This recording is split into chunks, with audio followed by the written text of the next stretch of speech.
Lucas capítulo 17, versículo de número 20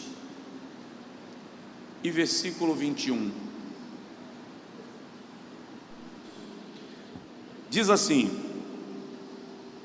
E, interrogado pelos fariseus sobre quando havia de vir o reino de Deus, respondeu-lhes e disse: O reino de Deus não vem com aparência exterior, nem dirão ei-lo aqui ou ei-lo ali, porque o reino de Deus está em vós. Você devia ter dado glória a Deus, acho que você não entendeu. O reino de Deus não vem com aparência exterior, nem dirão dele ei-lo aqui ou ei-lo ali, porque o reino de Deus está em vós. Diz aí para a pessoa que está do seu lado: o reino de Deus está em você.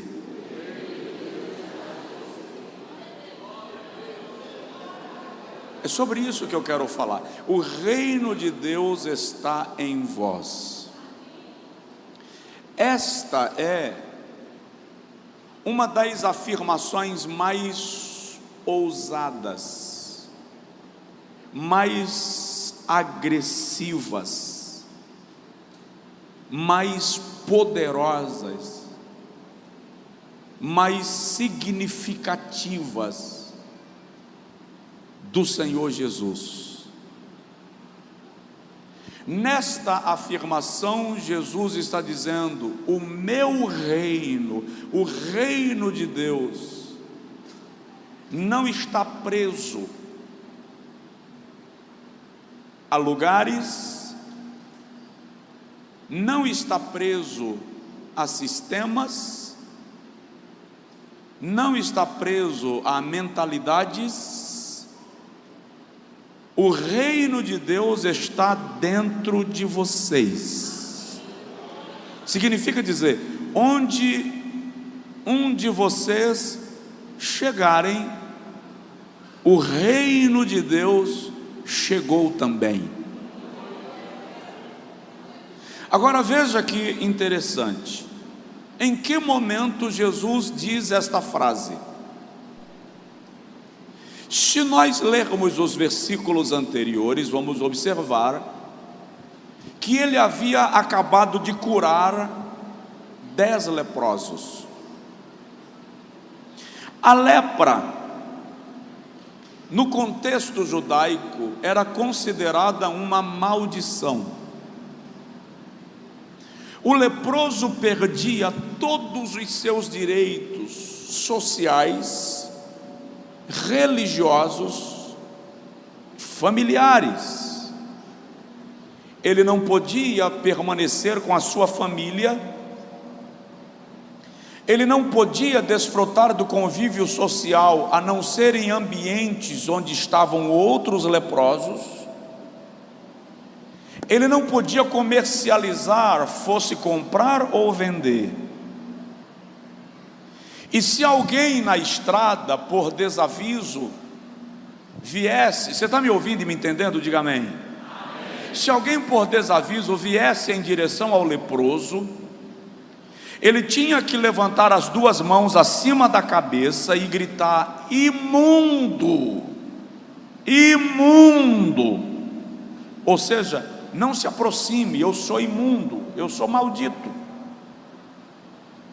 E o indivíduo se desviava dele. E se o leproso não fizesse isso, e depois se identificasse que ele era leproso, ele poderia ser apedrejado, executado e morto, porque ele não anunciou a sua lepra. Jesus cura 10 leprosos. Mas é interessante no texto que quando os leprosos se aproximam dele e ele os cura, diferente de outras ocasiões, Jesus não disse ser limpo. Jesus não disse seja curado, a tua fé te salvou. Não, não, não. Os leprosos vêm a Jesus e Jesus diz assim: ide e apresentai-vos aos sacerdotes. Acontece que a lei mosaica estabelecia que o leproso não poderia ir ao sacerdote. Se Jesus tivesse curado eles e depois de curá-los dissesse: ide e apresentai-vos ao sacerdote, seria uma coisa. Mas Jesus, antes de curá-los, diz: ide e apresentai-vos ao sacerdote. Presta atenção, Jesus sabia a bagunça que ele estava causando. Jesus tinha pleno conhecimento da desordem que ele ia causar com esse negócio. O leproso não poderia ir ao sacerdote, mas ele manda, e os leprosos vão. Diga comigo: se Jesus mandar, pode ir. Eles foram, e a Bíblia diz que eles foram curados no caminho. Eles foram curados no caminho. Quando Jesus diz: ide e apresentai-vos aos sacerdotes, ele está falando de um conselho sacerdotal, porque os sacerdotes eram mais do que líderes religiosos. Eles também cuidavam das questões medicinais, das questões sanitárias da nação. Então eram eles quem examinavam os enfermos para confirmarem se houve cura ou não. Só então o leproso seria liberado a voltar à sua vida social e à sua vida normal. Posteriormente, os fariseus, sabendo que Jesus havia mandado os leprosos irem aos sacerdotes, vieram interrogá-lo. Tem gente que pensa que os fariseus eram um bando de aloprado, aluado, que não sabia de nada. Contrário, eles eram a classe culta de Israel, os doutores da lei, os intérpretes da lei. O Sinédrio, por exemplo, que era a Suprema Corte de Israel, era composto em sua maioria por fariseus. A lei mosaica, ao contrário do que alguns pensam, não se resumia ao decálogo da lei moral, os 10 mandamentos. A lei mosaica era composta de 613 mandamentos. 248 eram chamados de mandamentos positivos, aquilo que era obrigado a ser cumprido. 365 eram chamados de mandamentos negativos, aquilo que era terminantemente proibido fazer. Os membros do Sinédrio precisavam conhecer os 613 mandamentos em ordem crescente, em ordem decrescente e aleatória, com a capacidade de citar, aplicar, julgar e sentenciar. Então os fariseus não são um bando de perdidos do universo. Eles chegam para Jesus, tipo assim: como é que você manda leproso ir aos sacerdotes? Então eles perguntam a Jesus: como se dará? Como será? Como virá o reino de Deus? Já que a tua pregação é sobre o reino, explica para nós esse reino que você está apresentando para nós. Porque no reino de Deus que nós conhecemos, um leproso não pode ir ao sacerdote. Aí Jesus diz para eles assim, eu gosto demais de como Jesus trata essas situações, é uma inteligência extraordinária. Porque Jesus vem e diz para eles: olha, prestem atenção, quando vier o reino de Deus, ninguém dirá que o reino de Deus está ali ou está acolá, porque o reino de Deus estará em vós. O reino de Deus vai ser manifestado naqueles que ingressam neste reino. Pode dar glória a Deus, irmão, que essa é a verdade mais extraordinária que nós podemos e devemos professar da nossa fé. Por quê? Porque cristianismo, lá vou eu, cristianismo não é religião. Cristianismo é o reino de Deus em nós. É o reino de Deus manifestado em nós. E é interessante que lá em Romanos capítulo 14, versículo 17, Paulo diz que o reino de Deus consiste em alegria, justiça e paz no Espírito Santo. Vou repetir: o reino de Deus consiste em alegria, justiça e paz no Espírito Santo. O que Jesus está dizendo é que há toda suficiência no reino de Deus depende da nossa relação com o Espírito Santo. Por favor, diga comigo: toda suficiência no reino de Deus depende da nossa relação com o Espírito Santo. É triste perceber que algumas pessoas, eu diria que boa parte de nós, pensa no Espírito Santo como uma energia, uma nuvem, uma força. Ei, o Espírito Santo é uma pessoa real, e ele se relaciona conosco, aleluia, de maneira direta e íntima. E aí o apóstolo Paulo diz que a alegria, a justiça e a paz são os pilares desse reino, e as amarrações desses pilares são a nossa relação com o Espírito de Deus. Agora, vamos observar o seguinte: a palavra reino de Deus, para nós ocidentais, soa pálida, porque nós não conhecemos o conceito prático e vivencial da expressão reino. Num reino só há um rei, e no reino de Deus ele é o grande rei. Os demais são súditos. Nós somos súditos do reino. Num reino, um servo não faz o que quer.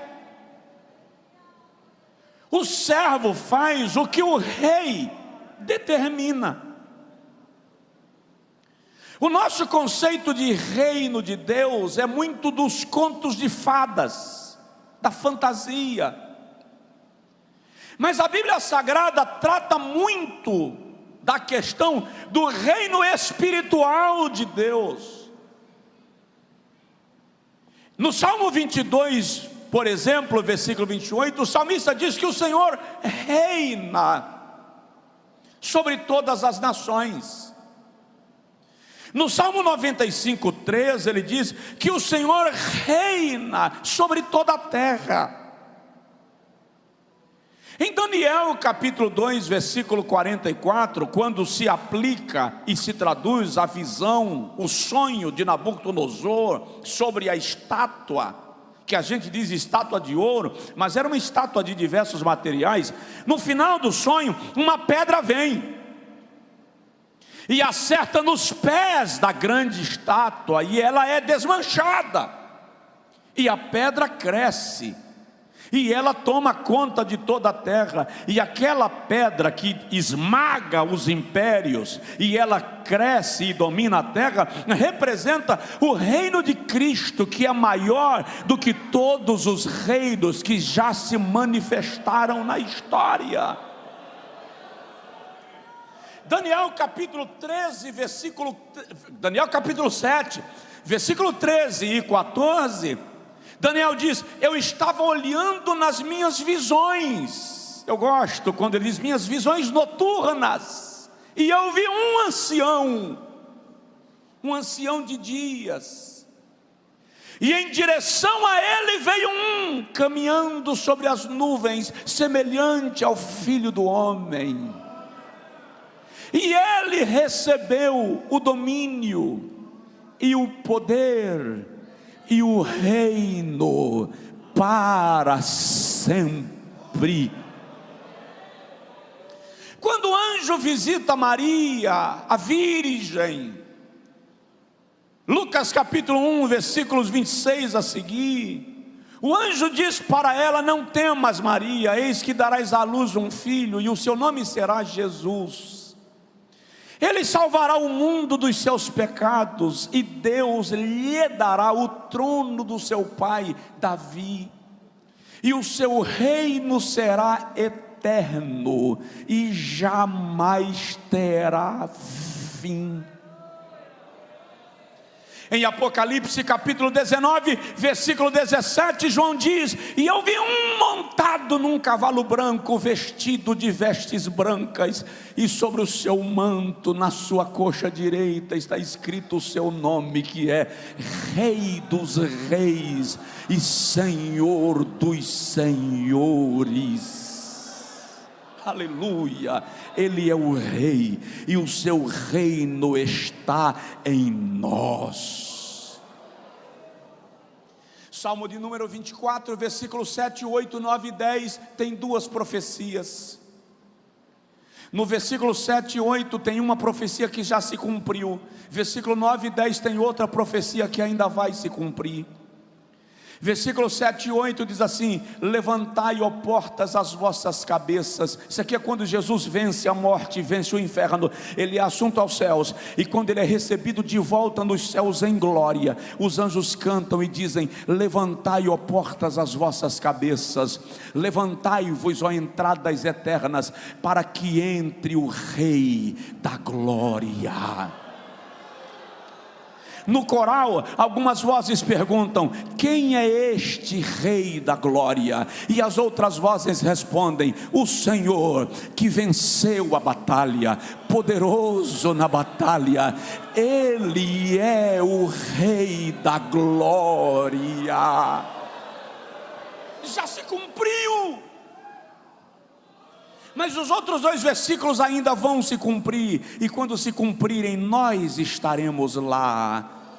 Quando a igreja for arrebatada, passar pelo tribunal de Cristo, pelas bodas do Cordeiro, e nós somos convidados a entrar nas mansões celestiais, os anjos vão cantar: levantai-vos, ó portas, para que entre o Rei da glória, levantai-vos, ó entradas eternas. Um coral vai perguntar: quem é este Rei da glória? O primeiro coral vai responder: o Senhor dos exércitos.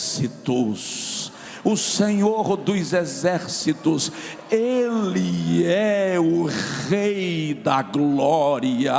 Aleluia. O reino de Deus está em vós. Coloca assim a mão no peito, por favor. Diga comigo: o reino de Deus está em mim. Jesus está dizendo: o reino de Deus não é terrenal, o reino de Deus não é político, o reino de Deus não é geográfico, o reino de Deus é espiritual. Lá vai, Jesus está dizendo: o reino de Deus não vai se manifestar, o reino de Deus já está manifestado. Onde? Como? Na igreja, naqueles que representam o seu reino. Mas o que significa a expressão reino de Deus? O que significa o reino de Deus está em mim? Como esse reino se manifesta? Primeiro, a palavra reino de Deus fala de lugar da presença de Deus. Reino de Deus é lugar da sua presença. Significa entender que se o reino de Deus está em mim, é meu dever manifestar a presença de Deus. Eu e você, irmão, nós, servos do Senhor, precisamos compreender que nosso papel na terra é manifestar a presença de Deus. Por que Jesus, quando nos salva, não já leva a gente para a glória? Se a meta da nossa salvação é nos levar para o céu, por que quando você aceita Jesus, você não é logo trasladado? Porque o plano de Deus é que o seu reino seja manifestado na terra através de alguém. Na oração mais conhecida da Bíblia, Jesus diz assim: Pai nosso que estais nos céus, santificado seja o teu nome, venha o teu reino. Só que fala de presença de Deus, e é interessante que o judeu, nos dias de Jesus, jamais se referia a Deus na primeira pessoa da conjugação verbal, nem na segunda, porque Deus era visto como um ser inatingível, distante. Sempre que o judeu se referia a Deus, ele se referia ao Deus impessoal, na terceira pessoa da conjugação do verbo. Quando Jesus diz Pai nosso que estais no céu, ele deixa subentendido aqui a inferência da segunda pessoa da conjugação: tu estás no céu. O que isso tem a ver, pastor? Isso não é por acaso. O que Jesus está dizendo é: vocês sempre se referem a Deus na terceira pessoa, um Deus impessoal, um Deus distante. Eu quero que vocês aprendam a se relacionar com Deus aqui, o Deus pessoal, segunda pessoa. Tu estás, tu és meu Pai. Ele está trazendo Deus para perto, porque a função da igreja é revelar ao mundo que Deus não está longe, Deus está aqui. Então a expressão reino de Deus fala de presença. Devo lhe dizer, sim, que o Senhor não queria falar com Israel através de Moisés. Sabia disso? Não era o plano de Deus se comunicar com Israel através de Moisés. O plano de Deus era se comunicar com Israel diretamente. Deus queria falar com a nação inteira. Êxodo capítulo 19, o Senhor diz a Moisés: manda que o povo se santifique, versículo 16 a seguir, e manda que eles venham ao pé do monte. Eles não devem subir no monte, não devem tocar no monte, porque a minha presença vai descer sobre o monte, e se eles tocarem no monte, serão consumidos pelo fogo da minha presença. Mas eu quero todos eles ao pé do monte, porque eu vou falar com eles. A Bíblia diz que o Senhor desce sobre o monte Sinai, e Ele vem com trovões, relâmpagos, e o monte estremece, há um terremoto, o monte não resiste à presença de Deus, e entra em movimento, porque o Senhor está descendo no monte. E a Bíblia diz que o povo de Israel fugiu da presença de Deus, com medo de Deus. Quando o povo foge, o Senhor diz a Moisés: vem, entra. O povo foge, mas Moisés entra na nuvem da presença de Deus. Quando Moisés volta, está lá no capítulo 19, o povo diz a Moisés, bem assim, ó: não fale o Senhor conosco, fale o Senhor contigo, e tu nos dirás o que o Senhor te disse. Lá no capítulo 20, Moisés reúne o povo e diz assim: gente, o Senhor não desceu a vós com fogo, trovões e clangor de trombetas, para que tenhais medo dele. O Senhor quer que vocês o temam, não que tenham medo, e que saibam que Ele é santo. Aí o povo diz: não, Moisés, não queremos ouvir Deus, queremos que Ele fale contigo, e tu nos dirás o que o Senhor te disse. Presta atenção, o plano de Deus não era um mediador entre Ele e o povo. O plano de Deus era uma nação sacerdotal, mas o povo fugiu da presença de Deus. Aí o irmão vai encontrar, e é preciso ter isto em memória, que lá na frente, no Êxodo capítulo 33, o Senhor diz a Moisés: Moisés, esse povo é muito duro, esse povo é muito rebelde, esse povo é de dura cerviz. Então, Moisés, a minha presença não irá contigo, mas fica tranquilo, a minha presença não vai, mas o meu poder vai. Eu vou mandar um anjo forte para te guiar. Moisés parou diante do Senhor e disse: não, se a tua presença não for comigo, não me faça sair daqui.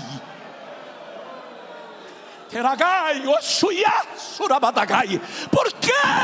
Porque quem experimenta a presença não se contenta com o poder.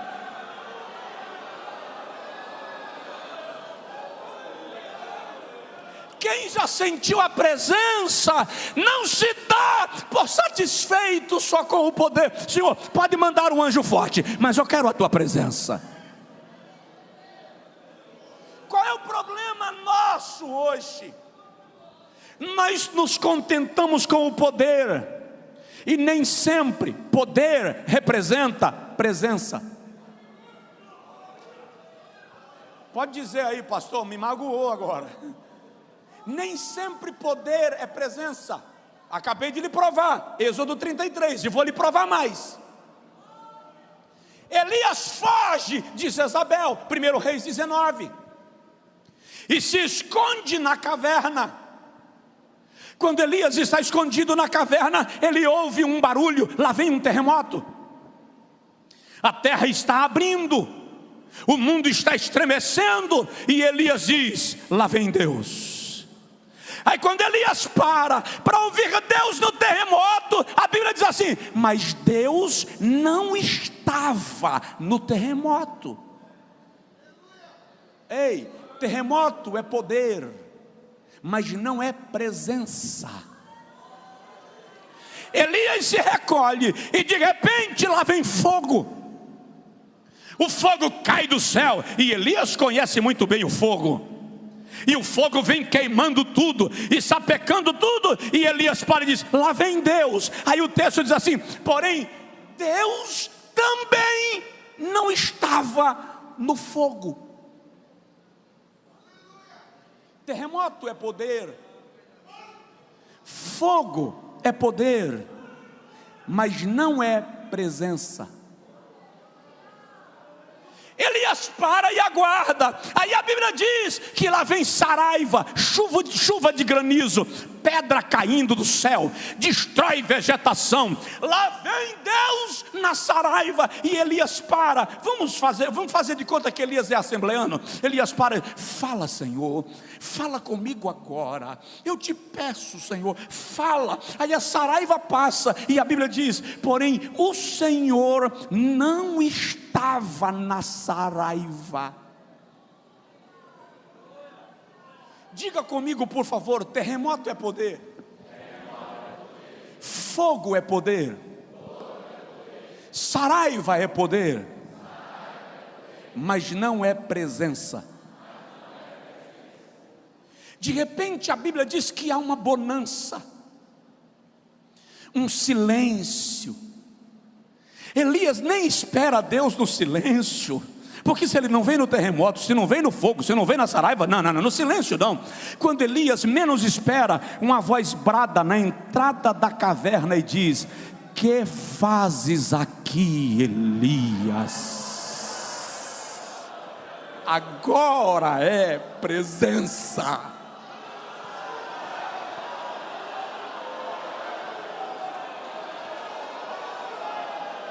Aleluia! Pode dar glória, pode celebrar, pode falar em línguas, pode enaltecer a Ele.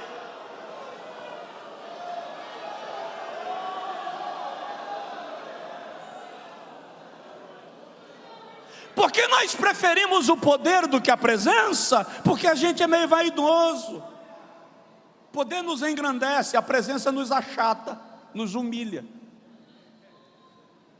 O poder mostra a nossa espiritualidade, a presença mostra a nossa pecaminosidade.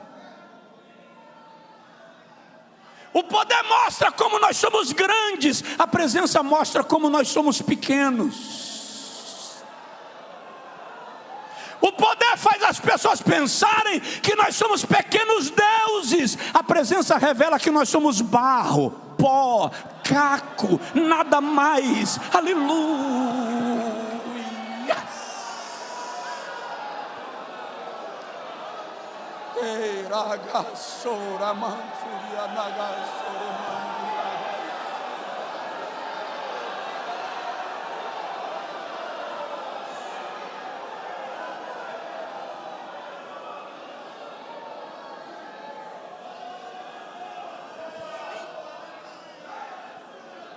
Então, reino de Deus é lugar da presença de Deus.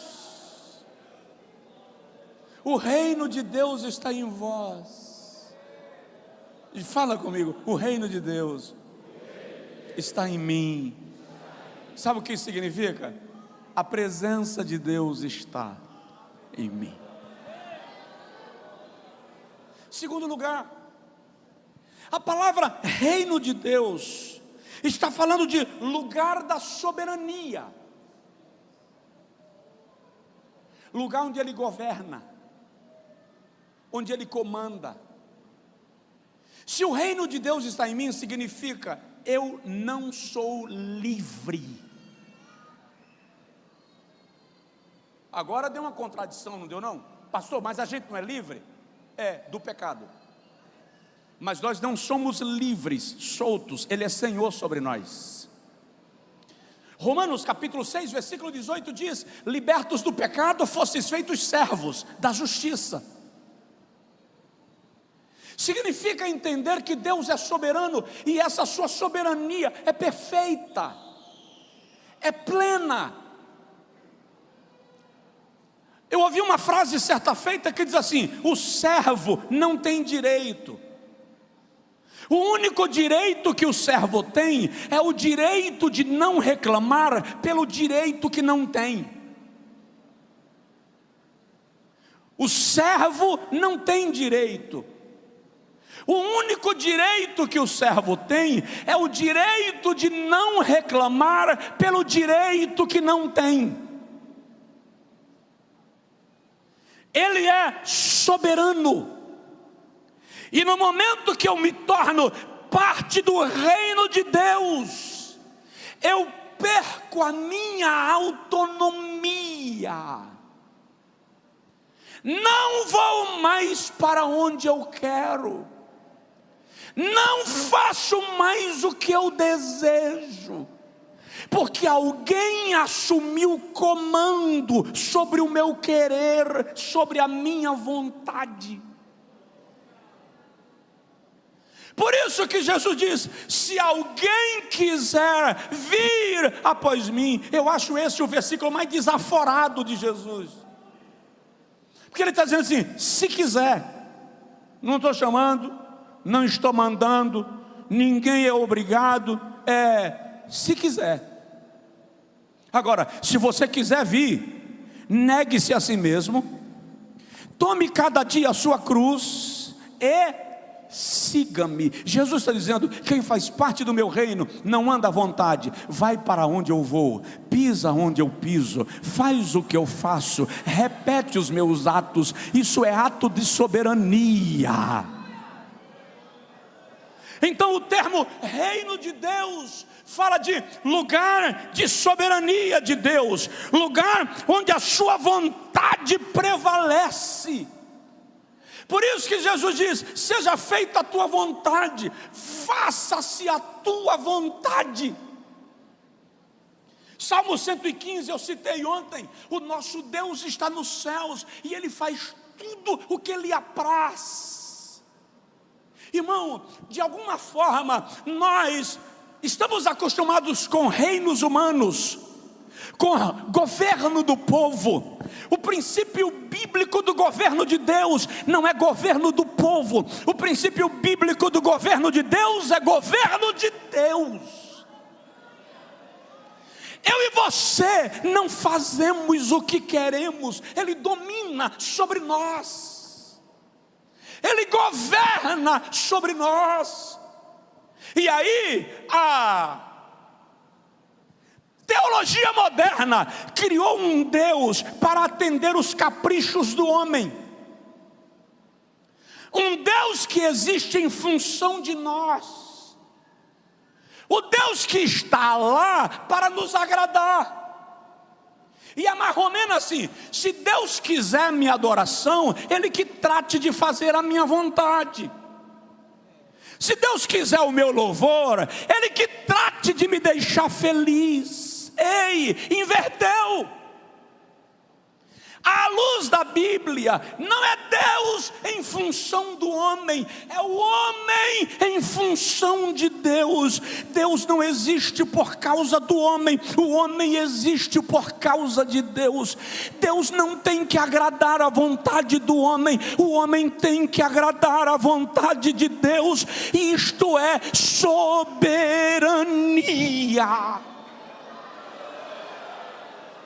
Olha o que Paulo diz sobre isso, quando ele escreve aos Filipenses capítulo 2, versículo 5 ao versículo 11, ele diz: de maneira que haja em vós o mesmo sentimento que houve também em Cristo Jesus, que, sendo em forma de Deus, não teve por usurpação o ser igual a Deus, mas esvaziou-se a si mesmo, e achado na forma de homem, assumiu a condição de servo, sendo obediente até a morte, morte de cruz. Agora lá vai: pelo que também Deus o exaltou soberanamente acima de todos e lhe deu o nome que está acima de todo nome, para que ao nome de Jesus se dobre todo o joelho dos que estão nos céus e na terra e debaixo da terra, e toda língua confesse que Jesus Cristo é o Senhor, para a glória de Deus Pai. Ele é soberano, o reino de Deus está em vós, significa a sua vontade prevalece na minha vida. Dá para dizer amém? Amém? Diga comigo: o reino de Deus está em mim. Terceiro, fala de dependência. Se o reino de Deus está em mim, eu dependo dele. Ele é minha fonte, Ele é o meu sustento, Ele é o meu alento, Ele é o meu amparo. Olha o que Jesus diz: Pai nosso que estás nos céus, santificado seja o teu nome, venha o teu reino, seja feita a tua vontade, assim na terra como no céu. O pão nosso de cada dia nos dá hoje. Quando a gente lê esse texto na língua portuguesa, dá a sensação que o pão de cada dia o Senhor vai dar para estoque. Ele vai encher o galpão, o pão nosso de cada dia nos dá hoje. Então o pão dos próximos dias, coloca aqui no meu armazém, abastece minha prateleira. A tradução literal desse texto não é essa. A tradução literal desse texto é isso aqui, ó: o pão nosso de cada dia, o pão nosso de hoje, nos dá hoje, cada dia. O pão nosso de hoje, nos dá hoje, cada dia. O que Jesus está dizendo é: a provisão será diária.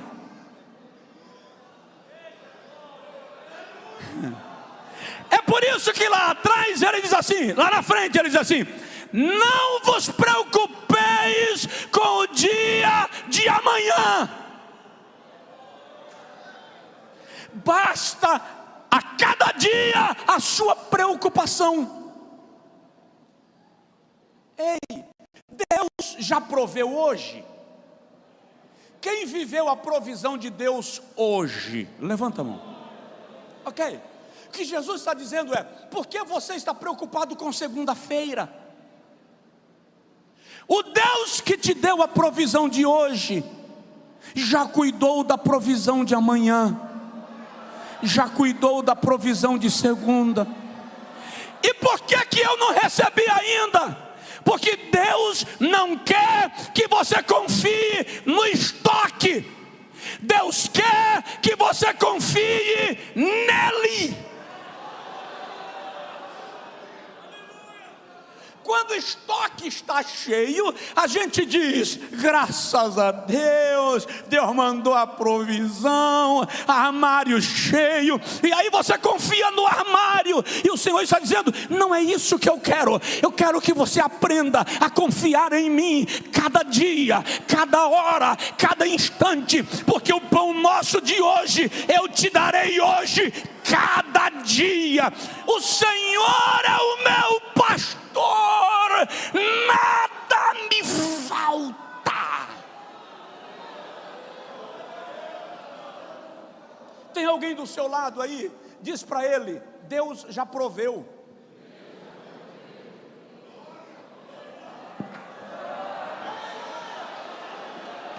Deus já proveu. Já estou terminando.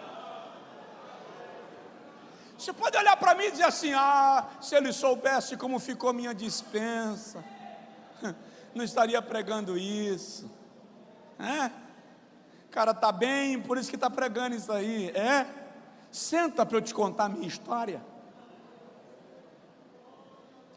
Senta para eu te falar da minha segunda que vem. Eu não estou lhe falando blefes, Eu não estou falando daquilo que eu vejo como passe de mágica. Estou falando de dependência. Eu sou filho de pastor. Eu já vi a minha mãe colocar a panela com água no fogo, acender o fogo e chamar os filhos e dizer: senta ao redor da mesa, com a panela fervendo, sem comida no prato, e ela dizer: agora vamos orar para o Senhor mandar comida. E lembro de um dia específico dessa cena, e enquanto a gente orava, o meu pai foi para o fundo da casa orar no quintal, porque um pai padece quando o provimento não chegou na mesa. E enquanto ele estava lá atrás, alguém bateu na porta da casa. Quando bateram na porta da casa, meu pai gritou de lá e disse assim: Dina, abre a porta, porque o corvo chegou. Quando a minha mãe foi abrir a porta, era uma irmã da igreja Batista Peniel da nossa cidade. Ela disse: irmã Dina, eu não sei porquê, mas Deus me mandou ir no supermercado fazer uma feira para vocês: feijão, arroz, farinha, biscoito, sal, açúcar. Deus provê, Deus provê, Deus provê, Deus provê, Deus provê. Pastor, Deus está cuidando.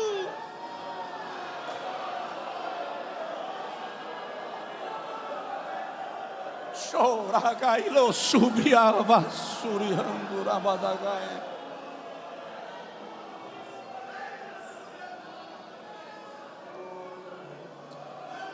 Vamos parar? Fica em pé, por favor.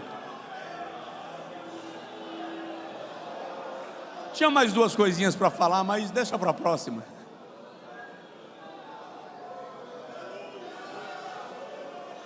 Se Jesus voltar antes da próxima, melhor ainda. Vamos para a glória.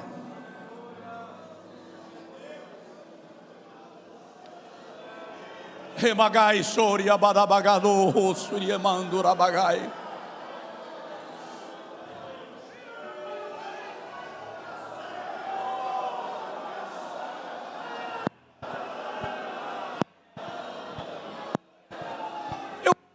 Eu vou dizer para os pais, para que sirva de experiência, inspiração. Microfone.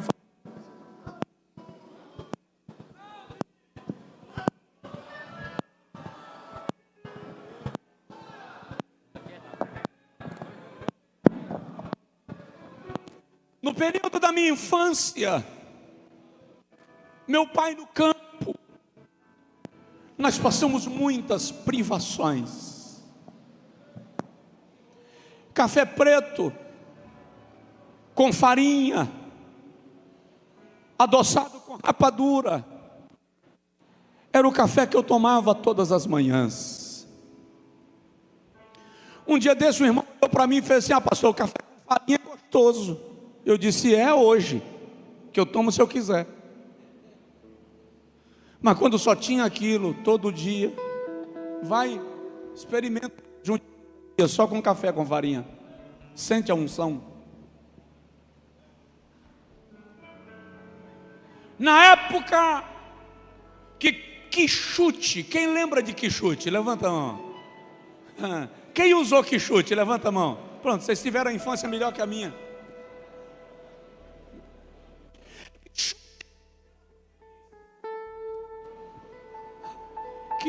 Quichute era tênis de filho de papai.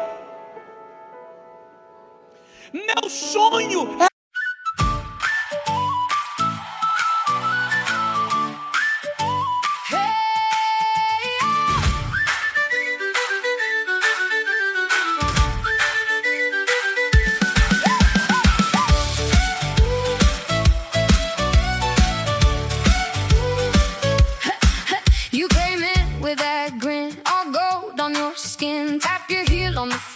like you've done it before. Little lace in your hair, you make the whole room stare. I'm trying not to fall fast, but baby, that won't last. Oh, you got that spark, cut right through the dark. Hands up, let it fly.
gold on your skin. Tap your heel on the floor like you've done it before. Little lace in your hair, you make the whole room stare. I'm trying not to fall fast, but baby, that won't last. Oh, you got that spark, cut right through the dark. Hands up, let it fly. Tell me that you're mine. Dance, dance, pretty groove. You pull me in, I lose my cool.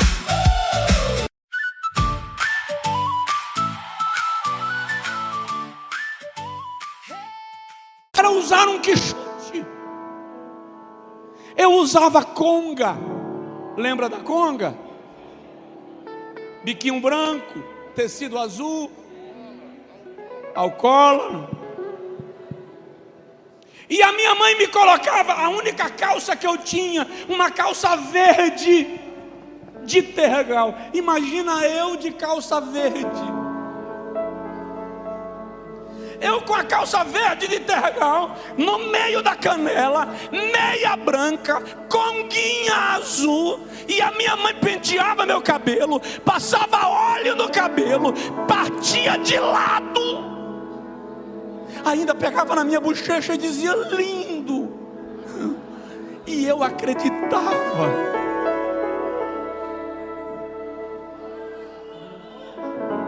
O que eu quero dizer com isso?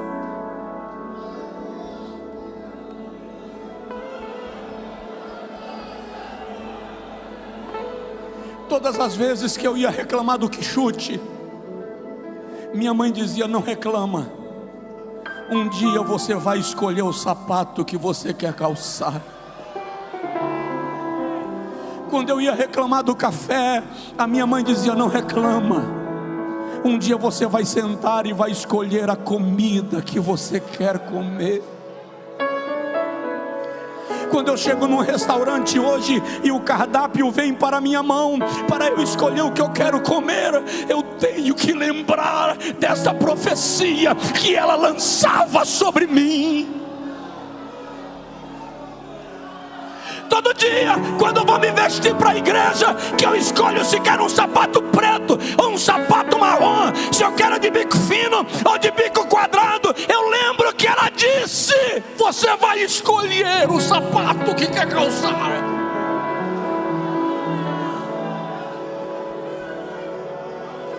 Por que eu estou dizendo isso? Porque aqui estão pastores e obreiros que têm filhos e filhas, e pode ser que o Senhor não esteja conseguindo dar a eles aquilo que deseja. E eu sei que o seu coração dói, mas a minha palavra nesta noite é: profetize sobre os seus filhos. Profetize sobre os seus filhos. Não os reprima quando eles se queixam pelo que não têm. Profetize, gere neles esperança, gere neles expectativa. Pastores, a herança, a aliança que Deus fez contigo inclui a tua descendência. Eu vou profetizar debaixo da palavra: os teus filhos não se perderão. Satanás não vai arrebatar os teus filhos. Eu declaro na autoridade de Deus: os seus filhos estão debaixo de promessa.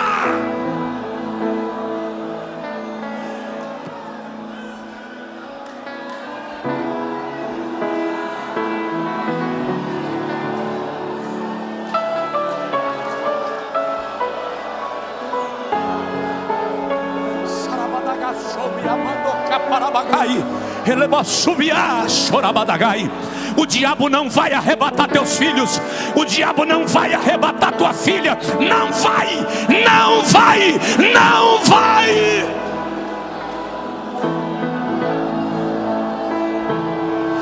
Está escrito, Isaías 65:23: os vossos filhos não serão filhos para a calamidade, porque eles são a herança dos benditos do Senhor.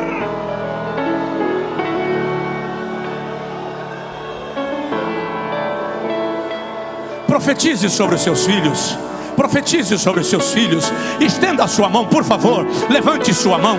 Profetize sobre os seus filhos. Se eles não estiverem aqui, não tem problema. Profetize sobre os seus filhos agora.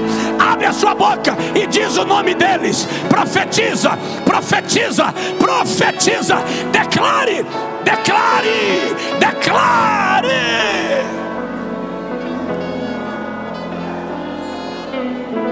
Algemas estão sendo quebradas, armadilhas estão sendo quebradas, sepulturas estão sendo fechadas. Ah, glória a Deus! Recebe agora, recebe autoridade, recebe unção, recebe renovo, recebe línguas. Fala em línguas espirituais, fala em línguas espirituais. Salte, pule, dance. Esta noite Deus começa um resgate da tua família.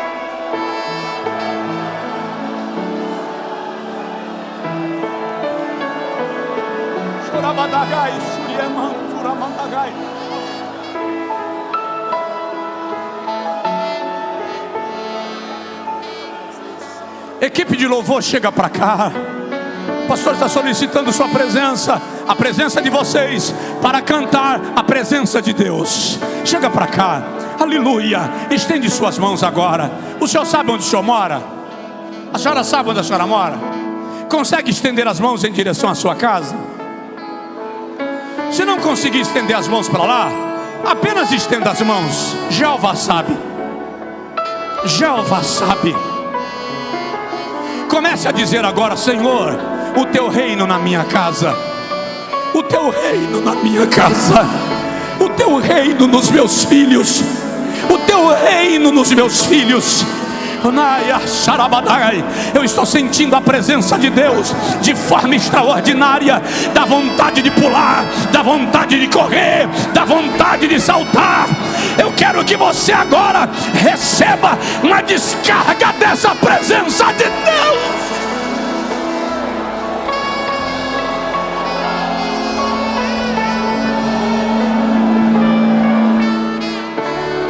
Adore, adore, adore, adore em línguas, adore em línguas, adore com louvor. Quando a equipe de louvor começar, eu paro, mas adore, adore, adore, adore, adore, adore, apenas adore, apenas adore, apenas adore, apenas adore, apenas adore.